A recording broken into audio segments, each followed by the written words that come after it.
ক্ষমতা থেকে যিনি সরিয়েছেন তিনি আল্লাহ, যাকে ক্ষমতায় আনা হচ্ছেন যিনি আনছেন তিনি আল্লাহ। কথা বুঝে গেল?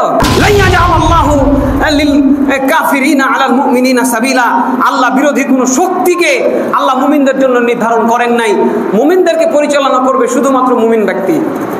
আল্লাহর বিধান দিয়ে মুসলমান পরিচালিত হবে, আল্লাহর বিধান দিয়ে মুসলমানকে পরিচালিত করতে হবে, এটাই আল্লাহ চান। এর বিপরীত কোন নিয়ম আল্লাহ গ্রহণ করবেন না। এই ধোঁকাবাজি, এটাই বলা হয় অধিকাংশ রায় চূড়ান্ত। যদিও এই কথাটাও ইসলাম বিরোধী কথা। এই যে গণতান্ত্রিক শাসন ব্যবস্থা আমরা দেখতে পাচ্ছি বিশ্বব্যাপী, যেখানে দুইটি কথা বলা হয় আল্লাহ বিরোধী কথা। নাম্বার 1, সকল ক্ষমতা উচ্চ জনগণ। শুনেছেন? ইসলামী খেলাফত পাইতে গেলে যে দায়িত্বগুলোর কথা আল্লাহ রাব্বুল আলামিন আমাদেরকে বললেন, আমাদের সর্বাগ্রে সে ব্যাপারে সচেতন হতে হবে। আল্লাহ রাব্বুল আলামিন আমাদেরকে সচেতন হওয়ার তৌফিক দান করেন। আল্লাহুম্মা আমিন। ইসলামী খেলাফত কেন দরকার? কারণ এটাই একমাত্র গ্রহণযোগ্য দিন। আল্লাহ এছাড়া আর কোনো নিয়ম গ্রহণ করবেন না, যতই ভালো নিয়ম আপনি আনেন না কেন। ওয়ামাই ইয়াবতাগি গায়রাল ইসলামি দীনান ফালা ইউকবালা মিনহু। আল্লাহ রাব্বুল আলামিন বলেছেন, কেউ যদি খুঁজতেও যায়, খুঁজে দেখি তো খেলাফতে সেই মিলাইতে পারছি না, এই দেশের সাথে এই বিশ্বের সাথে তাল মিলিয়ে চলার জন্য খেলাফত দিয়ে মনে হচ্ছে হবে না। আপনার কাছে মনে হইতে পারে, কারণ আপনার মন তো শয়তানে পরিচালনা করে। কথা বলছেন নাই? এটা মনে হচ্ছে যে ইসলাম দিয়ে চলবে না। নতুন কিছু যদি কেউ খুঁজতে যায়, তারাই ইকবাল আমিন হোক, তার থেকে সেটা গ্রহণ করা হবে না, আল্লাহ রাব্বুল আলামিন বলছেন। আর দ্বিতীয় যে বিষয়টি বলবো, এটি আল্লাহর দেওয়া প্রতিশ্রুতি। খেলাফত আল্লাহর দেওয়া প্রতিশ্রুতি, কাজে আল্লাহর প্রতিশ্রুতির দিকে ধাবিত হয় একজন মুমিনের জন্য কর্তব্য। 3 নম্বর পয়েন্ট হচ্ছে ইসলামী খেলাফতে একমাত্র জনকল্যাণমূলক শাসন ব্যবস্থা, বাকি সবই হলো অভিনয়। কথা হচ্ছেন? জনগণের শাসন নামে যে গণতান্ত্রিক শাসন ব্যবস্থার কথা বলা হচ্ছে, সবাই গণহারে যে স্লোগানটা এখন দিচ্ছেন যে আমরা গণতন্ত্রের পুরো জাগরণ দেখতে চাই, পুরো প্রতিষ্ঠা করতে চাই। দেখেন, আচ্ছা আমি একটু শর্টকাটে আপনাদের একটু ক্যালকুলেশনটা বুঝাই যে ধোঁকাবাজি, এটা যে ধোঁকাবাজি একটু বুঝাই। একটা এলাকায়, একটা নির্বাচনী এলাকায় 10 জন আপনার ভোটে দাঁড়িয়েছে, ঠিক আছে?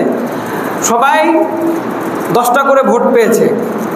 8 জন 80টা ভোট পাইল, আর একজন পেয়েছে 11টা, একজন পেয়েছে 9টা।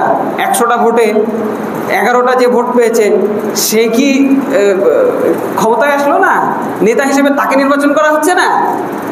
11 জনের মতের ভিত্তিতে 89 জন মানুষের মতের বিপরীতে নেতৃত্ব নির্বাচন হলো। কোথায় অধিকাংশ জনগণের মতামত আপনি গ্রহণ করলেন?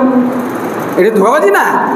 11 জন মানুষ যাকে চাই আপনি তাকে নেতা বানালেন, 89 জন মানুষ যাকে চাই না আপনি তাকে নেতা বানালেন। এই ধোঁকাবাজি, এটাই বলা হয় অধিকাংশ রায় চূড়ান্ত। যদিও এই কথাটাও ইসলাম বিরোধী কথা। এই যে গণতান্ত্রিক শাসন ব্যবস্থা আমরা দেখতে পাচ্ছি বিশ্বব্যাপী, যেখানে দুইটি কথা বলা হয় আল্লাহ বিরোধী কথা। নাম্বার 1, সকল ক্ষমতা উচ্চ জনগণ। শুনেছেন এই কথাটা? শুনেছেন? শুনেন নাই বোধহয় না? সকল ক্ষমতার উচ্চ জনগণ বলা হয় না, এটি আল্লাহ বিরোধী কথা। কেন? আল্লাহ তাআলা কি বলছেন? কুলিল্লাহুম্মা মালিকাল মুলক। সকল ক্ষমতার উচ্চ হচ্ছেন আল্লাহ তাআলা। এটা বলে দাও তুমি। তুতিল মুলকা মান তাশা ওয়া তুযিল্লু মান তাশা। আল্লাহ যাকে ইচ্ছা তাকে ক্ষমতা দিয়ে থাকেন। তুইজ্জু মান তাশা ওয়া তুযিল্লু মান তাশা। যাকে ইচ্ছা তিনি সম্মানিত করেন, যাকে ইচ্ছা তিনি লাঞ্ছিত করেন। আজকে যাকে সম্মানিত করা হচ্ছে তাকে কে সম্মান দিয়েছেন? কোটি কোটি টাকার মালিক বলে তিনি সম্মানিত আজকে, এটি মনে করছেন? এইটাই তো, এই যে তার যে প্রশংসায় পঞ্চমুখ হচ্ছে জনগণ। তিনি কে? তিনি কোত্থেকে আসলেন? তিনি কত বড় মাপের ব্যক্তি? তার কত সম্মান! এই যে জল্পনা কল্পনা, এই জনগণ ভুলে গেছে। যেমন ভাবে মুসা আলাইহিস সালামকে জাতিশুদ্ধ উদ্ধার করার পরে ফিরাউনের কবল থেকে উদ্ধার হওয়ার পরে যেমন মুসা আলাইহিস সালামের জাতি আল্লাহকে ভুলে গেছিল। কিভাবে? তারা কি বলছে? যে আল্লাহ না ইলাহান কামা লাহুম আলিহা। তাদের যেমন গরুর বাছুর আছে, আমাদের একটা গরুর বাছুর রেডি করে দেন, আমরাও এই গরুর বাছুরের ইবাদত করব। লা হাওলা ওয়ালা কুওয়াতা ইল্লা বিল্লাহ। চোখের সামনে এই সমস্ত জালেম শাসককে ডুবিয়ে মারার পরে মুসা আলাইহিস সালামের উম্মত হতভাগা জাতি কি বললো? আমাদের একটা মূর্তি পূজা করার জন্য ব্যবস্থা করে দেন। নাউজুবিল্লাহ। ইজ্জত দিলেন আল্লাহ রাব্বুল আলামিন।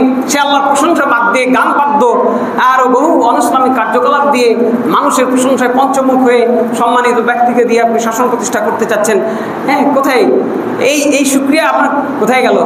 ক্ষমতা থেকে যিনি সরিয়েছেন তিনি আল্লাহ, যাকে ক্ষমতায় আনা হচ্ছেন যিনি আনছেন তিনি আল্লাহ। কথা বুঝে গেল? কাজেই আমাদেরকে বিষয়গুলো মাথায় রাখতে হবে। খেলাফত প্রতিষ্ঠা মুমিনের ইমানের দাবি। কেন আল্লাহ রাব্বুল আলামিন বলছেন ওয়ালা ইয়াজআলাল্লাহু লিল কাফিরিনা আলাল মুমিনিনা সাবিলা।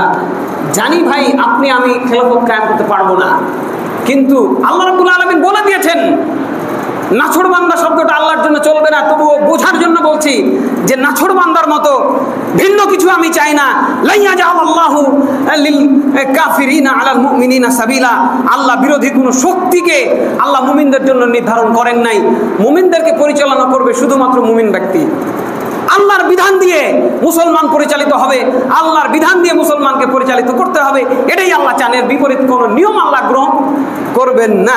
এটা আল্লাহ তাআলা সূরা নিসা 141 নম্বর আয়াতে বলে রেখেছেন। সবার ইমানের দাবি থেকে বাসায় গিয়ে আজকে আয়াতটা খুলে পড়ে দেখবেন এবং হৃদয়ে ধারণ করবেন। না পারেন কিন্তু মনে মনে চাইবেন, আল্লাহ তুমি আমাদের উপরে এমন একজন শাসক দান করো যিনি আমাদেরকে খেলাফতের অধীনে ইসলামী নিয়ম কানুন দিয়ে পরিচালিত করবেন। আল্লাহ আমাদের কবুল করেন। আল্লাহুম্মা আমিন।